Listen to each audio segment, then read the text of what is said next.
چاکو په دې وجه مشهور دی چې ټول د لاسو ساز دی. بل د مشرانو دا متل دی چې یو ټرک هندوانو له یو دی روجې چاکو پوره دی.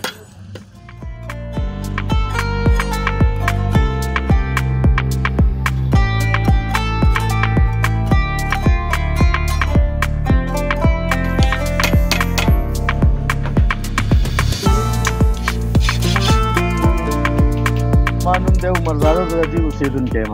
چاکو چې زما تقریبا د 2000 نه دې خوا سازوم، تقریبا 22 سال وشو جوړولو. بل دا چې دا ټول د لاسو جوړ چاکو دی.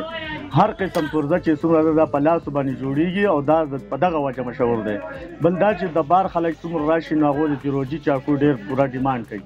کنه چاکو خو د هر ځای کې میلاویږي، خو د دیر چاکو قیمتي می او کار کولو واله می.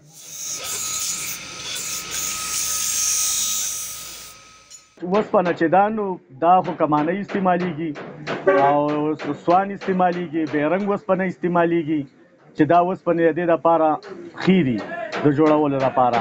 او د دې په یو چاکو باندې تقریبا 3 غنټې لګي. دا ټوله مشینري صرف دا یو شیز پکې د انګلینډ دی چې دې ته وایي بانک، دا د انګلینډ ساز دی. نور ټول د دې چې کوم میټیریل سامان دی سټک دی سو دا خو دیر کې نه سازېږي. دا خو ټول د دې ځګي د بل ځګي نه راغلی. نور میټیریل چې د چاکو چې کوم سامان دی دا مو په خپلو لاس سازو. چاینا والا خو ټول سټیل استعمالوي. زمونږ دا ټوله د لاسو ساز او ټکولې وسپنه مونږ ټکوو او د هغې نه جوړوو. نو د دې ځکه ښکاره پته لګي. بل د هغه د مشینرۍ باندې جوړي او دا په لاسو جوړي. بل خوا خو د 2 چاکوان چلېده چې یو 13 سوکې والا یو کټ سوکې والا ساده.